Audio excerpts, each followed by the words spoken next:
Então vamos lá. Segunda Tessalonicenses é uma carta um pouco menor, tem 3 capítulos, né?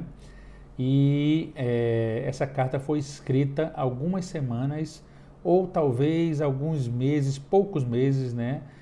Depois de Primeira Tessalonicenses. O que se acredita é que Paulo precisou dar ainda algumas respostas a mais. Talvez ele tenha se sentido incomodado em não ter dado todas as informações em 1 Tessalonicenses e precisou fazer isso, escrever uma segunda carta, como se fosse um restinho de orientações que ele precisava dar para essa igreja em Tessalônica, né? Então ele escreve a segunda carta aos Tessalonicenses, tá? É uma carta que também tem esse mesmo teor, falando sobre a vinda de Cristo, a segunda vinda de Cristo, né? E era, como eu estou dizendo, um complemento à primeira carta. Por isso foi escrito tão pouco tempo depois, né? Semanas ou talvez um mês ou um pouquinho depois, né? Da primeira carta. O que é mais aceito é isso. Semanas após a primeira carta foi escrita a segunda carta, tá? Isso por volta de 51 depois de Cristo. Talvez ele estivesse escrevendo isso no final dos anos 50, aliás, no final do ano 50, início de 51, né? E ele escreve essa carta para essa igreja em Tessalônica, mais uma vez manda uma segunda carta, tá?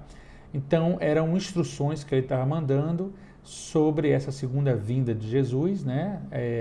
E ele estava dizendo também que ele estava falando que essa segunda vinda, mais uma vez, Paulo diz que essa segunda vinda de Jesus era uma vinda súbita, inesperada, né? E que eles precisavam estar preparados, mas ele diz agora que essa vinda não aconteceria antes da apostasia, certo? E aí, no capítulo 1, Paulo começa falando sobre o dia do Senhor, né?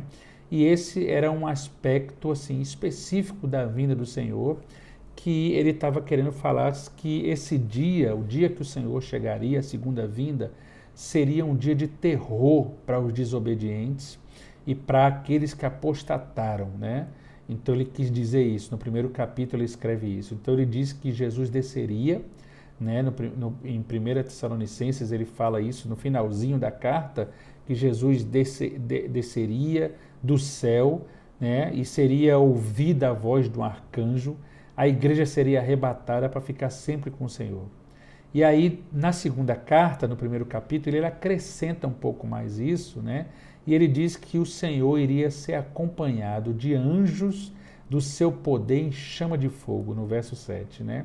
E para tomar a vingança contra todos os desobedientes, todos os que desobedeceram o Senhor.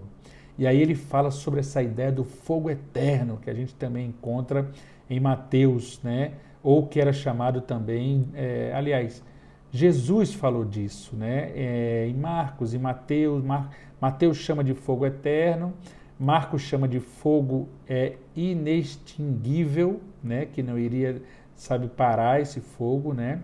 Em Hebreus a gente vê falando sobre fogo consumidor, e tudo isso estava relacionado, Paulo estava dizendo aqui, ao dia do juízo, né, do juízo final, né? Então, essa segunda vinda de Cristo, né? Pedro fala disso também na sua segunda carta e fala que a igreja, que a terra estava destinada a ser queimada, né, por fogo. Então, o fogo no Antigo Testamento, né, e também no Novo, na Bíblia, ele tinha uma função muito especial, né, de purificação, muitas vezes, né? Então ele fala disso no primeiro capítulo. O segundo capítulo de 2 Tessalonicenses, ele fala especificamente sobre a apostasia. O que era apostasia, gente? Apostatar é negar a fé. Alguém que andou com o Senhor apostatou, ele negou a fé. Lembra que a gente viu na outra semana 2 Timóteo e a gente falou sobre Demas? Demas, tendo amado o presente século, me abandonou. Ele amou as coisas do mundo, o presente século, naquela época, né, quando Paulo falou, e abandonou a fé. Ele apostatou, sabe? Ele está falando sobre isso, né? Nesse segundo capítulo, também, quando ele fala da apostasia, ele dá uma ideia do que nós chamamos de o anticristo. Ele começa a falar, né, que iria ter um homem que iria iria apostatar, iria se desviar, né, que seria denominado ele de homem do pecado, né?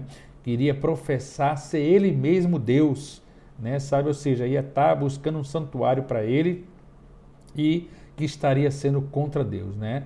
E uma falsa igreja iria surgir e iria ser dirigida por um impostor, né?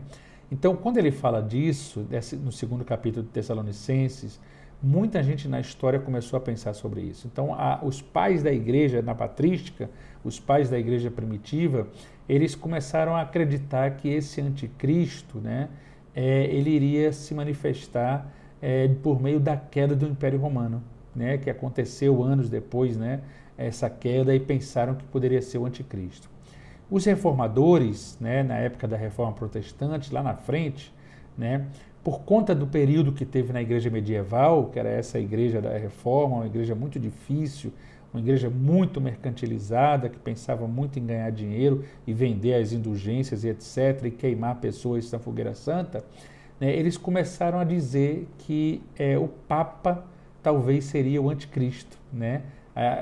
Os reformadores, né, ou seja, a igreja reformada começa a dizer isso, né? No nosso tempo, tem várias ideias sobre o anticristo também, e todas elas têm uma ideia que vem, né, da Bíblia, né? E essa carta aos Tessalonicenses é uma carta que começa a falar sobre esse assunto aqui, entendeu? Então tem essa ideia, né? Então nesse capítulo 2, ele também começa a falar, ele explica um pouco mais e fala um pouco mais sobre essa ideia dele da segunda vinda de Cristo, né? Então, ele está falando sobre essa segunda vinda do Senhor que iria acontecer, né? E ele acreditava que poderia ser ainda nos dias dele, né? Que isso ia estar acontecendo, né? E no capítulo 3, né? Que é o último capítulo dessa carta, Paulo fala sobre os desordeiros, né? E aí ele pede que eles orassem por ele, orai por nós, ele diz na carta, porque ele estava passando por um momento muito atribulado em Corinto, né, muita dificuldade, né? E a gente vai conseguir enxergar isso lá em Atos 18, né, que essa oração deles foi respondida, né? Talvez se eles tivessem orado mesmo, foi respondida. Esses desordeiros que ele estava falando, Paulo, no capítulo 3, eram principalmente pessoas indolentes, que eles chamam, né, que estavam se prevalecendo da caridade da igreja, como a gente já viu que ele fala disso em 1 Tessalonicenses também, né?